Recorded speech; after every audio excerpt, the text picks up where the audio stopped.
Hi, I'm Lisa Metzger with the Metzger Nation, and I have a couple of my kids here today to talk a little bit about homeschooling younger kids while we have older kids as well, homeschooling at the same time, and how to get things done.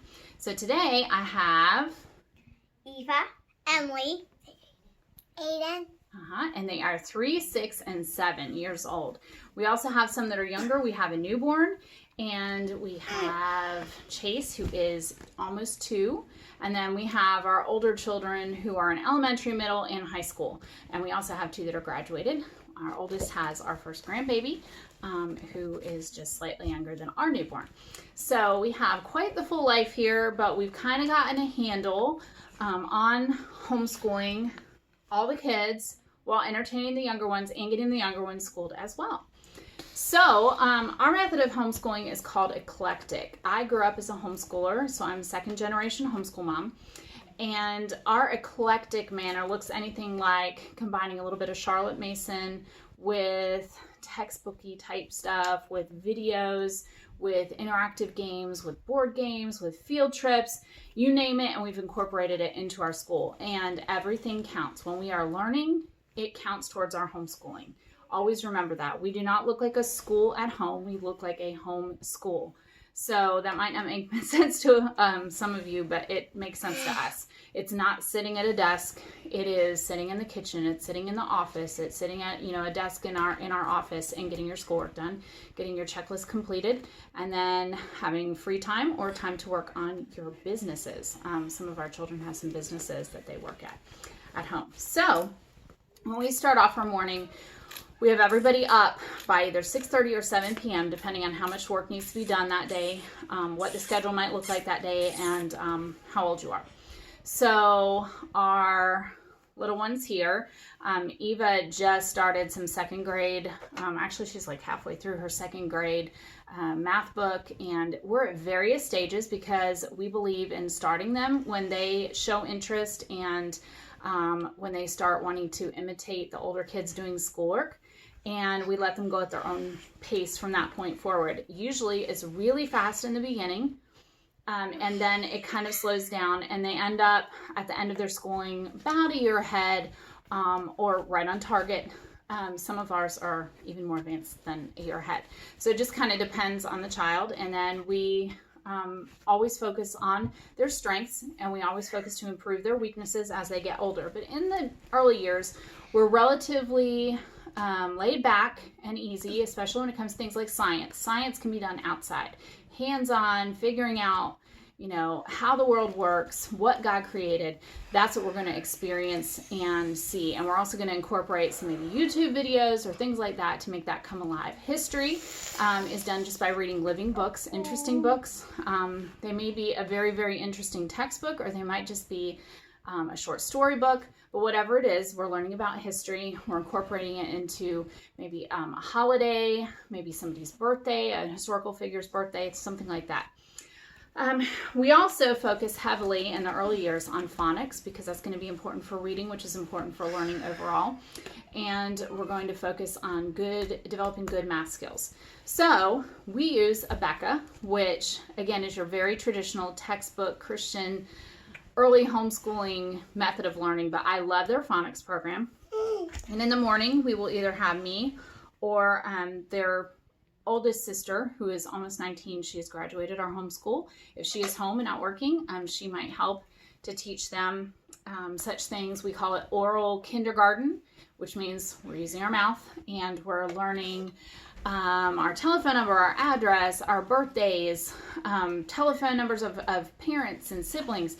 We're learning the important things like days of the week, seasons, months of the year, letter sounds, phonics. We use these little phonics cards. You can get them used. You can get them from Abeka, but these were mine when I was little, so they're very well used. Actually, maybe these aren't mine, but we do have mine somewhere.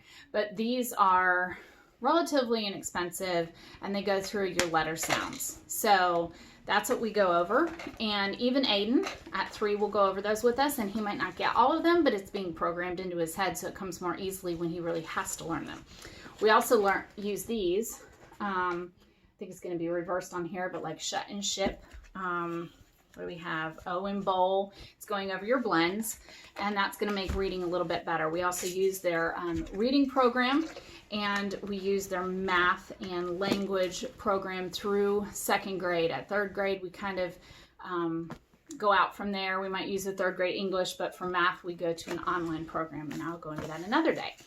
But our workbooks are done without the teacher's editions or lesson plans, because those are made for someone who's teaching an entire classroom of kids who all learn differently, and we're trying to hit middle of the road. I know how my kids learn.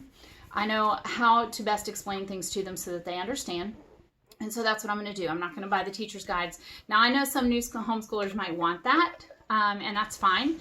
But because I grew up in homeschooling and I've seen how this model works, I know a little bit better how to teach, I guess.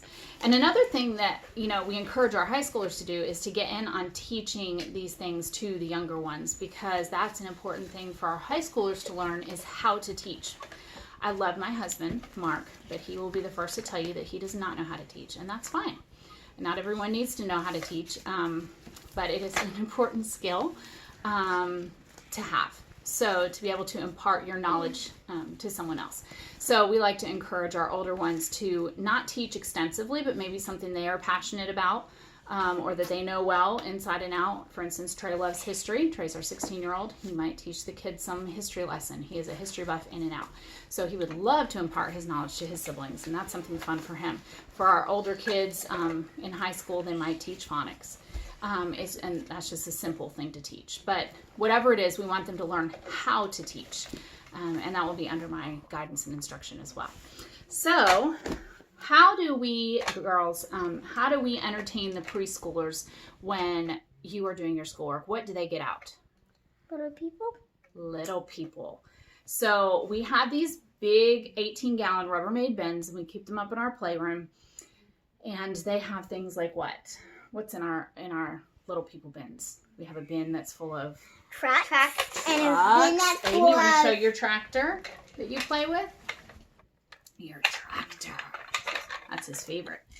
And we use these things. They see them only during school time, because it keeps it kind of new and exciting and fresh. And it also allows them to have creative play, because they're being able to use their imagination in different scenarios and playing that out. And so even our younger kids, even at like a year old, will do that. And they'll do it in the living room. And then we kind of are offshoots of there as to where learning is taking place. It's all relatively within the same area. It might be on the couch in the living room. Some others might be in the dining room. Some others might be in the kitchen, and even others in the office. So we're kind of spread out. We don't have a traditional schoolroom, but that just keeps it all together, keeps everybody under watch, but keeps them entertained and also creatively learning. So I think that's pretty much how we do the little kids homeschooling, but I appreciate your questions, and maybe we can address them another time. And I appreciate you guys joining. All right, bye.